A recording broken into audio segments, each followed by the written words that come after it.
Welcome in, everybody, on behalf of the Prize Cutter Charity Championship presented by Dr. Pepper, the 31st year of this tournament being held in Springfield, Missouri. It is my great honor to welcome in former NFL quarterback, current television legend, and now professional golfer, Mr. Tony Romo. Tony, thank you for joining us today. I got to ask you before we get any of this started, how was the golf game, and how do you stay sharp during the current climate in the United States? Well, I think, since I retired, I feel like the last month or two has probably been my best golf since then. So I'm excited about that.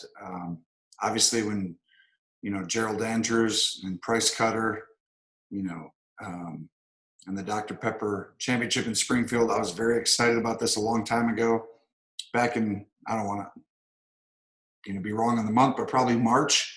Yeah. And I was very excited about the opportunity, and it felt like that would be the third or fourth or fifth event that I'd be playing in. Obviously, through the pandemic and everything, it's been a little bit different, but I've been excited about my game. I've hurt my wrist a little bit, so we'll see how this goes. Hopefully I'm able to play next week, but I am excited about where my game is trending. So hopefully I can play the way I've been playing and produce when it counts. All right, so when you walk off the green, whatever day is your final round, whenever you walk off the green and you go and you look in the mirror or you shower and you go, I did blank, and that means I was successful. What is a successful tournament coming up this weekend for Tony Romo? Yeah, I think success is just different for each person. I feel like for me, every tournament I've ever played in, it's the same as football. It's like everything is an opportunity to get better and improve. And so I hate being the guy who's the same as he was last year or, 2 months ago or, 3 years ago. So it's really just, I want to improve. I want to be better than I was last tournament I played in, last year when I played in the PGA Tour event, whatever it is. I just don't want to be that same guy. So I want to make sure that the things I've been working on, some of the stuff that I've put a lot of effort into, they kind of show. And, for me, more than anything else. And as far as the day, I know you're relating that to missing the cut. I never said that. I never said that. Don't worry about that. I think, yeah, the obvious answer is that we all want to, have a great productive week. And whatever that means, I think more than anything for me, it's always like I want to make sure that I improve and get to a point where I feel like what I've been working on shows. I just hate when my weaknesses stay the same. Yeah. So as long as my weaknesses are starting to become strengths, I know where that ends long term.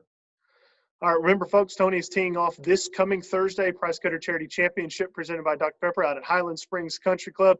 Tony, when this was announced that you were playing, there was a huge influx of just attention and things that come with, a celebrity playing in a tournament.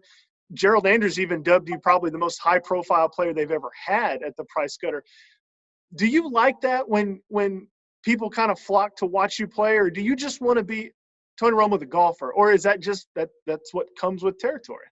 Yeah, I don't think it matters. I think, honestly, I do enjoy when people root for you. I think, if I had like a friend or an uncle or someone who comes out and watches you, and, if I can recognize you, or if I feel like you're behind me or supporting me and I see you, and I make a putt, let's say for birdie on the fifth hole or something, I'll look over and be like, let's go, kind of thing. And that energizes me. But at the same point, it's really, like I said, it's really just about your ability to be better than you were. And I think at the end of this thing, it's, obviously I want to play great.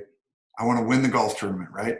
Yes. Playing against great players. I got a good friend, Will Zalatoris, who's, won last week or 2 weeks ago on the Korn Ferry, and he's played out. You're not going to see Will on the Korn Ferry very long, because the way he's trending, he will be playing big boy here within the next year. Oh, no question. I think, I've been around enough guys to know how talented he is and how gifted. So, he really is the second best player at our club. He's right behind me. But other than that, he's really, really special. We're pretty close. So I can joke with him a little bit, but he's going to be a great talent on the PGA Tour one day. Make sure you tell him that when you see him that. So no, don't worry. He knows I joke with him all the time. It won't be like random news to his ears.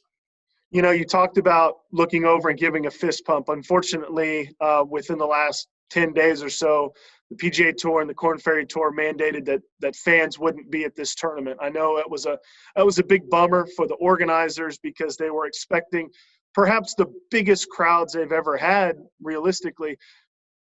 Does playing in front of crowds, your play-by-play man, Jim Nantz, who does golf on CBS, talked about it last week when Justin Thomas and Morikawa made back-to-back putts, about how you really wished there was a crowd there because you would just have felt the energy.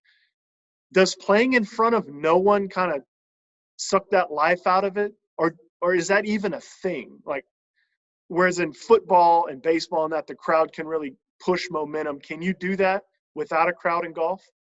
Well, as an athlete, you're trying to get rid of that, to be honest with you. You're actually trying to, like, we always want people to root for you and be there. Like, it does make it, I don't want to say better or more enjoyable, but the reality is when you're playing at like the highest level or when you're in professional sports, you're trying to actually get rid of home and away. You're trying to get rid of, you want to be productive in any environment. You want to be able to go out there and just be, here I am. My job is to go out. I'm 3 back. Great. Let me go win the golf tournament. Oh, it's Thursday. Let me put my head down and go. And then all of a sudden you wake up and, I talk to plenty of guys about this, but you just want to be you over and over again as many times as you can. And environments change, momentum changes, and wind changes, your lie changes, slope changes, whatever you want to say. And I think sometimes that hurts people. And you just want to get to a point where you're just immune to it all. And your job is to do nothing more than just be you and be able to do that day in, day out, week in, week out, year in, year out. And if people like that, that's a great thing. And don't get me wrong, I really enjoy that. But I think when you get to a point where, you've been around it enough times, you just want to go play and compete. Yeah. You actually have some ties to Missouri, some indirect ties to Missouri. Your wife is a Mizzou graduate and worked in the media at Mizzou. What have you, other than playing in the Jones Dome and at Arrowhead as an athlete, have you ever golfed in Missouri? Have you ever been to the Southwest part, the Ozarks part? What is your relationship like with the state of Missouri? What's funny is we had kids at a pretty young age. So we, Candace, who's my wife, went to Mizzou, and she hypes it up 18 times a year and tells me it's the greatest place on earth. And, it's the greatest college experience she's ever had. She went there for broadcast journalism and she was amazing there. And I met her through that a little bit here with the Dallas Cowboys. But we've talked about taking the boys as they get a little bit older. I got 3 boys and, they're starting to, we're pushing Mizzou on them. Through my wife, who's pushed it on me. So I pushed that on them as well. So it's been a really fun experience. And I think my wife was excited that I was going to be there and be a part of it. And obviously during the pandemic, I don't think they're going to travel with me. Yeah. Almost any other year they would. She was very excited back when this started. But I heard a lot about Missouri, so I'm excited to be there. Well, take a trip to Columbia. It's a great place. You love Mizzou. You should get a million pictures. Don't believe me. I got a lot of friends there that I don't even know at this point. Nice. We do want to be respectful of your time. Remember, folks, Price Cutter Charity Championships begin this Thursday. Tony will be teeing off on Thursday. I joked with Gerald the other day. I said you ought to give him like the 6:30 a.m. tee time to see how it goes. He did not laugh. Those tournament directors, they have a way of not laughing very much. But Gerald's one of my – I like Gerald. He's been absolutely awesome. I worked with him for several years. He taught me a lot, but he did not appreciate that joke. Make sure you follow the Price Cutter social media channels for updates. Make sure you follow the local Springfield media. They will have everything covered.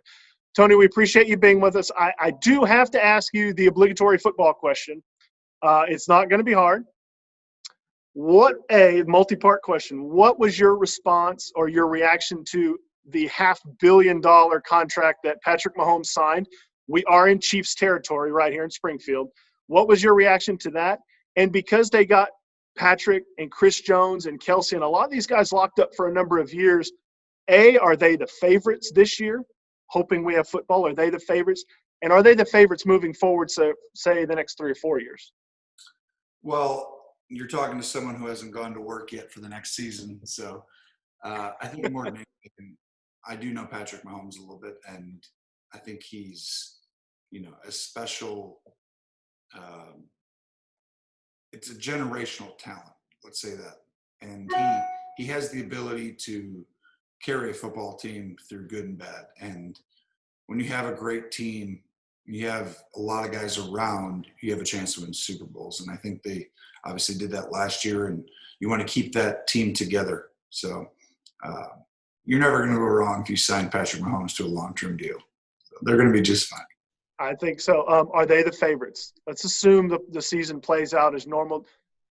Objectively looking, do you think they're probably the team to beat? Yeah, I don't really. I mean, once you play the game for a long time, the one thing about the NFL is that it changes yearly. And when I say that, as long as there's a Tom Brady, a Patrick Mahomes, an Aaron Rodgers, these guys, I mean, they're always going to be in the mix. And your job as an organization is to be in the mix each year. But favorites, it's like, what does that even mean? I mean, it's just you lose 2 linemen in training camp all of a sudden and things change very quickly. But I don't get into the world of predicting, before the season, only during.